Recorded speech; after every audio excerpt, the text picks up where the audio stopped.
Olá, sejam todos muito bem-vindos a mais um treinamento da ISO 14001 LAIA, Levantamento de Aspecto e Impacto Ambiental. Hoje falaremos dos aspectos e impactos ambientais relacionados às atividades do restaurante, limpeza, central de resíduos e jardinagem.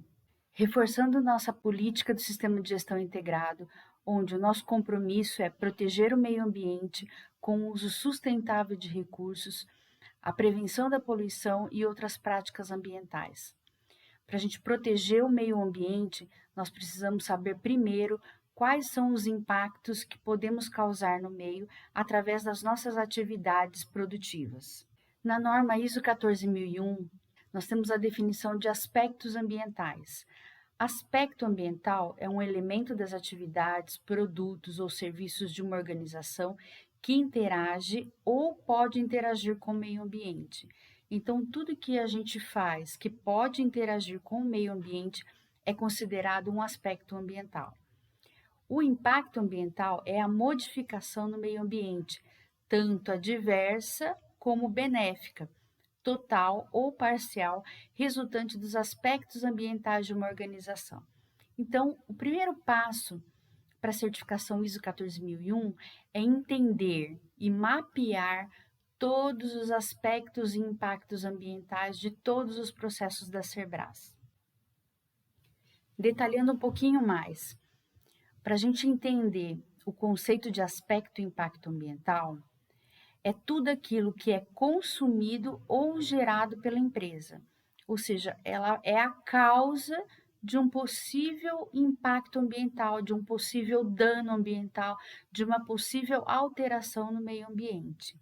Nós temos como exemplo de aspecto ambiental o consumo das matérias-primas, consumo de água, energia elétrica e combustíveis necessários para o processo, geração de resíduos sólidos, geração de efluentes e materiais particulados, ou seja, a poeira. Todos esses são exemplos de aspectos, ou seja, todas as formas que a gente pode interagir com o meio ambiente e que resultam no impacto ambiental. O impacto ambiental é a alteração que um aspecto pode causar no meio ambiente, ele é o efeito. Ou seja, consumo de matéria-prima vai me levar ao esgotamento de recursos naturais. Consumo de água, energia elétrica e combustíveis também. A geração de resíduos sólidos pode contaminar o solo, contaminar a água e efluentes e particulados podem gerar a contaminação da água e do ar. O sistema de gestão ambiental, ele é focado em evitar impactos ambientais. Temos que ter ações de prevenção para minimizar o esgotamento dos recursos naturais, para evitar a contaminação do solo, para evitar a contaminação da água e da contaminação do ar. Esses 4 pontos são cruciais para a gestão ambiental. Essa planilha que vocês estão vendo é o LAIA. Ele relaciona para cada atividade o aspecto ambiental, o impacto ambiental, a prevenção, o monitoramento e a forma de mitigação. Esse documento permanecerá na área e é muito importante que vocês conheçam, pois durante as auditorias internas e externas, vocês serão questionados dos aspectos e impactos ambientais que são gerados na área de vocês e principalmente qual é a forma de prevenção e monitoramento. Aqui nós vamos falar um pouquinho sobre os aspectos e impactos do restaurante. A gente tem na higienização, lavagem e preparação de alimentos, o alto consumo de água, que leva à redução da disponibilidade dos recursos naturais. A forma de prevenção é a utilização de torneiras com fechamento automático. Nas linhas de produção, a priorização da água de reuso, captação da água de chuva. E no restaurante, acumular louças para lavar de uma única vez. Usar racionalmente a água. Nós temos o indicador de consumo de água em metros cúbicos por metro quadrado, onde nós monitoramos mensalmente se nós estamos reduzindo o consumo de água, se a gente está conseguindo produzir cada vez mais com menor quantidade de água. Então, todos os processos entram nesse indicador. A água utilizada no restaurante, a água utilizada no jardim, tudo isso é contabilizado nesse indicador de consumo de água. A gente também tem o consumo de energia na preparação e armazenamento dos alimentos. A forma de prevenção é o uso consciente de energia, instalação de temporizadores onde for possível, desligar as lâmpadas, utilizar a incidência da luz solar e manter as portas de geladeiras e freezer sempre fechados.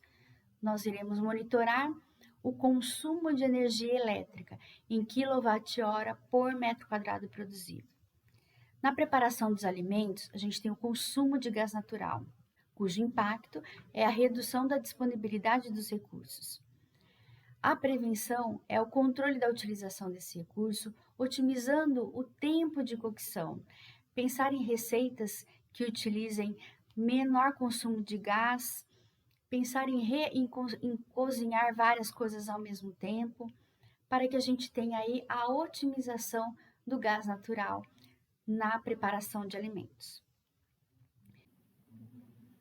Aqui na limpeza e organização, nós temos a geração de efluentes. Esses efluentes são direcionados para a estação de tratamento e, devidamente tratada essa água, ela é reaproveitada na manutenção dos jardins.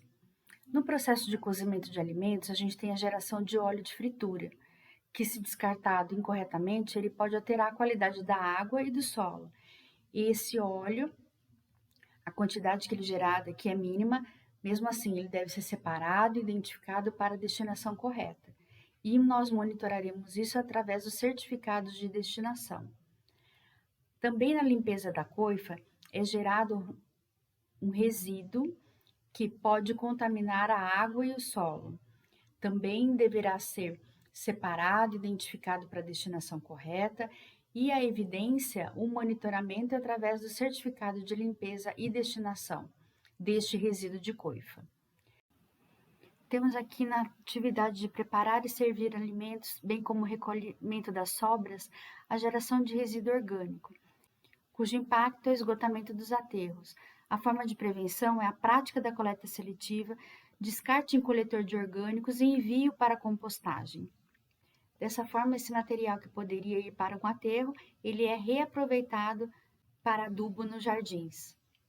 Aqui a gente também tem, na limpeza e organização, a geração de resíduos recicláveis e resíduos não recicláveis.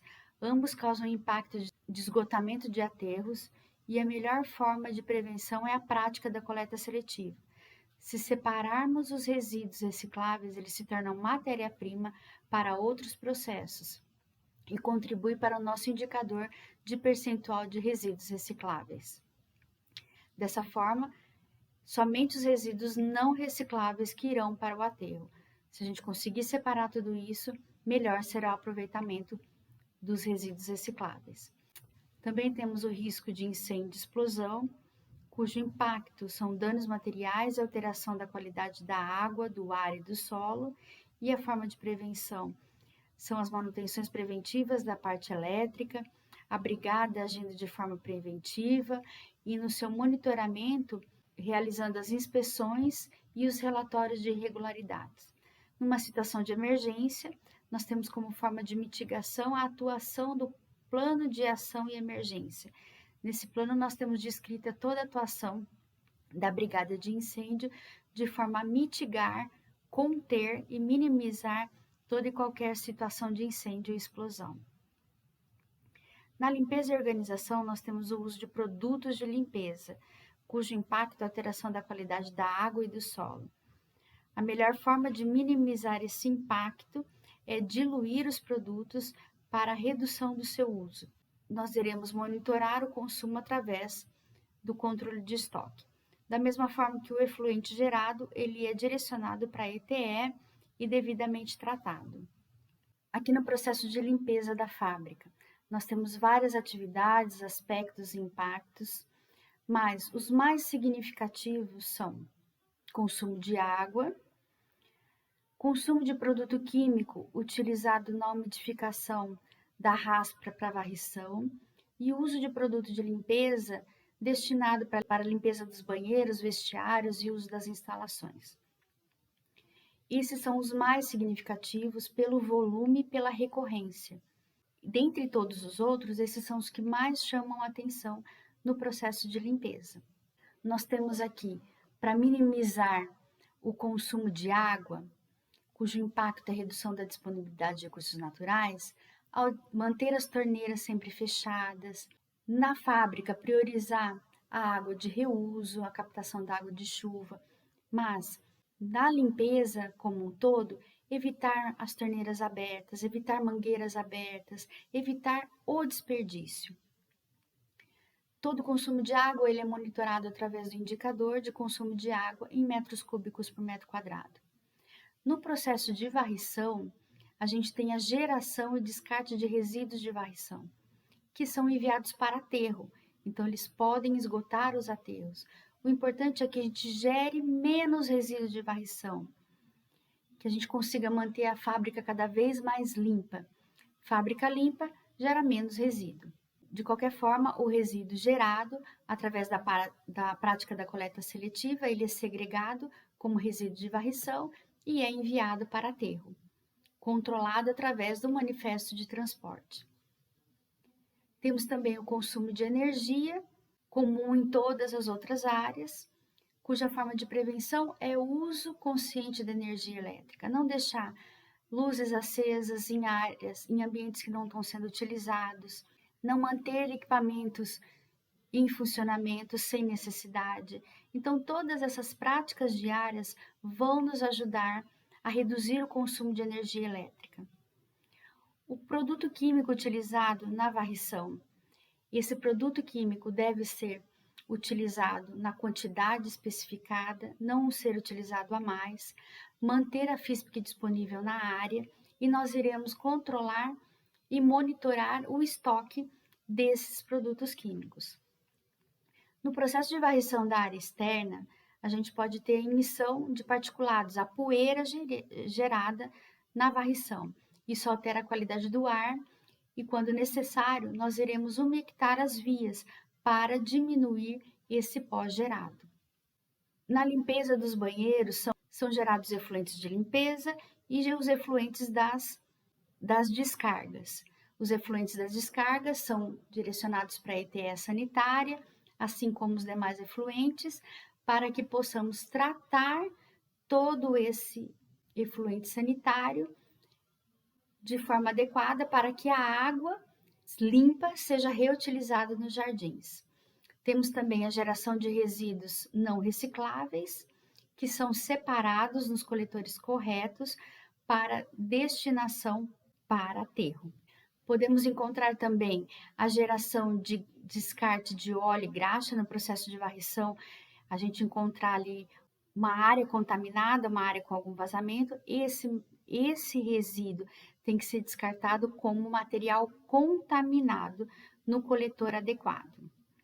Também temos o uso de produtos químicos de limpeza, que devem ser devidamente diluídos para a redução do uso, e sem esquecer que nós temos que manter as FISPICs também desses produtos disponíveis para consulta. Na central de resíduos, nós temos consumo de energia, como aspecto ambiental, derramamento e vazamento de produtos químicos, geração de EPI contaminado, geração e descarte de resíduos de varrição, riscos de incêndio e explosão. Mas nós temos um aspecto que causa um impacto positivo. A central dos resíduos nos permite destinar corretamente os resíduos, eles são todos separados e destinados corretamente. Isso reduz a utilização de aterros, então é um impacto positivo. Ou seja, nós estamos ajudando a melhorar o meio ambiente. Nós temos na coleta de resíduos a geração de EPIs contaminados, descarte de resíduos recicláveis, descarte de resíduos de varrição. Todos esses, através da prática da coleta seletiva, nós conseguimos destinar corretamente esses resíduos, evitando o esgotamento de aterros, a alteração da qualidade da água e do solo. Nossos indicadores, nosso monitoramento é a quantidade de resíduo enviado para aterro, o percentual de resíduo perigoso destinado e o percentual de resíduos recicláveis. Através desses indicadores, nós conseguiremos demonstrar a melhoria do nosso sistema de gestão ambiental.